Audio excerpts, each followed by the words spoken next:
Okay, here we are with Dr. Peter Gorman, president of OptoGait USA. And today, Doc, what I want to do, I want to talk a little bit about why we're working together and what you've really done for Bigger, Faster, Stronger and the schools that we work with. I know you really tried very hard to get all this information at the highest level of science available to the schools based upon the 1 meter system. And I know there's a lot more to the OptoJump and OptoGait than the 1 meter system. I want our, followers, our BFS people, our certified coaches, I want them to know what you have helped us with bringing this level of science to Bigger, Faster, Stronger through OptoGait and OptoJump.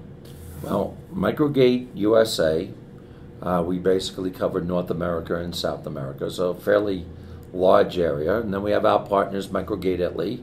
And with OptoGait Italy, we're a global company and we cover the world.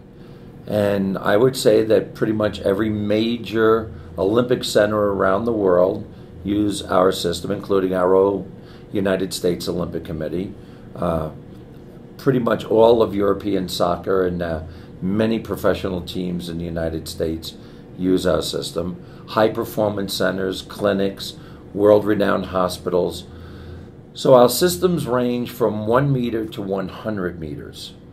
And the idea of the systems are to look at movement, whether it's treadmill walking or whether it's 100-yard sprinting, break down the movement into its components, contact, flight, acceleration, etc. And then we had the idea with Bigger, Faster, Stronger, take all this science around the world. What are we doing for the United States military that helps them to have an effective running program? How are we helping the Navy SEALs with their evaluation program? How are we helping the United States Olympic Committee? How are we helping the Japanese Institute of Sport, the Korean Institute of Sport? What's going on at INSEP in Paris, the Olympic Training Center for France? What's going on at INEF in Barcelona, the Olympic Training Center for Spain? Take all of that information as well as we could, encapsulate it into some small protocols, and through BFS, bring that worldwide excellence of understanding to the schools of America and then eventually to the schools around the world.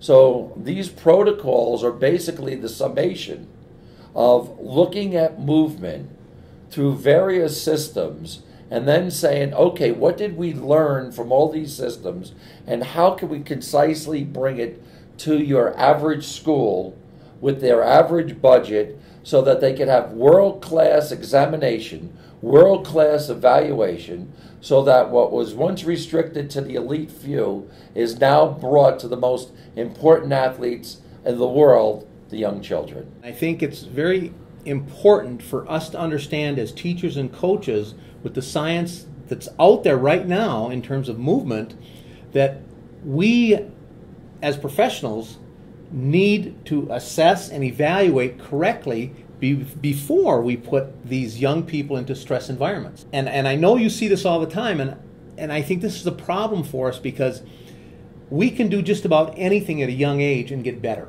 and in terms of running, jumping, whatever it may be. And so what is the importance of that in terms of long-term health competition at a higher level? How does that affect us when we don't take care of the correct habits at an early age? I think the greatest strength and conditioning coach I ever met in my life was not Bob Rowbotham, was not Fabrizio Bora at Ferrari, was not Danielle Toganicini at AC Milan, was not Hiroshi Hasegawa over at the Japanese Institute of Sport, was a guy by the name of Age. And this guy was fabulous. He could take a 7-year-old, and by the time that 7-year-old was 8 years old, he could change the physicality, the mentality. He could do whatever he wanted. And if you gave him a few years, you could take Coach Age, could take you from 7 years old to 12 years old.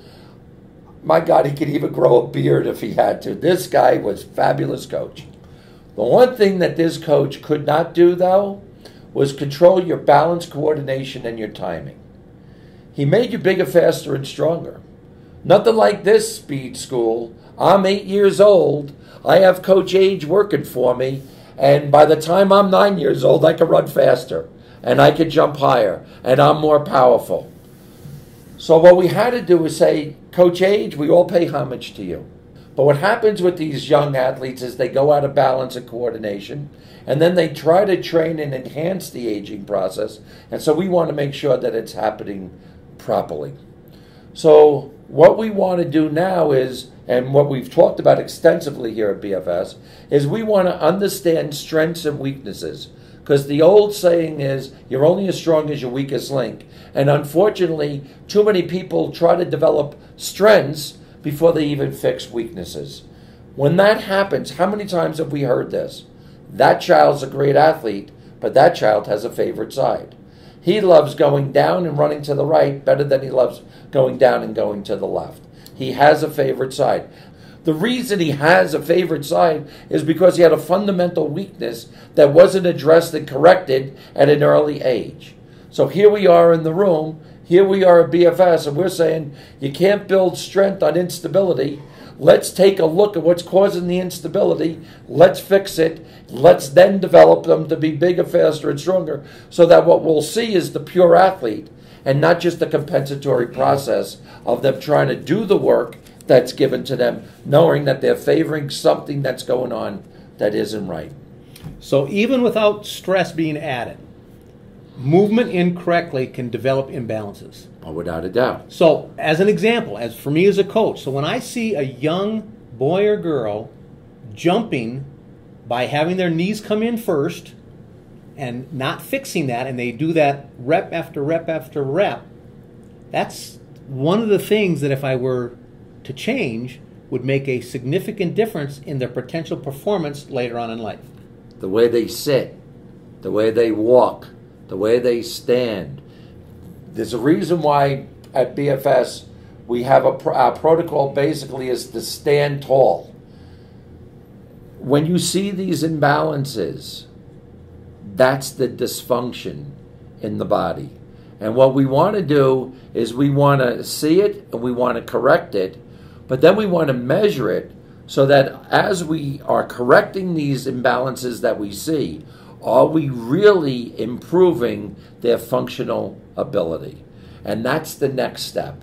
So it's very nice to correct the physicality of what we see, but let's make sure that as we correct the physicality of what we see, it's actually doing what we think, helping them to be better athletes and be able and agile in all directions.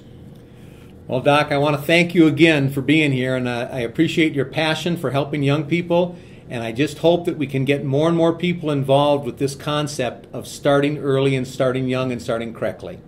Thank you, and again, check out Bigger, Faster, Stronger, the webpage for more information on the balance drop-down. Thank you very much.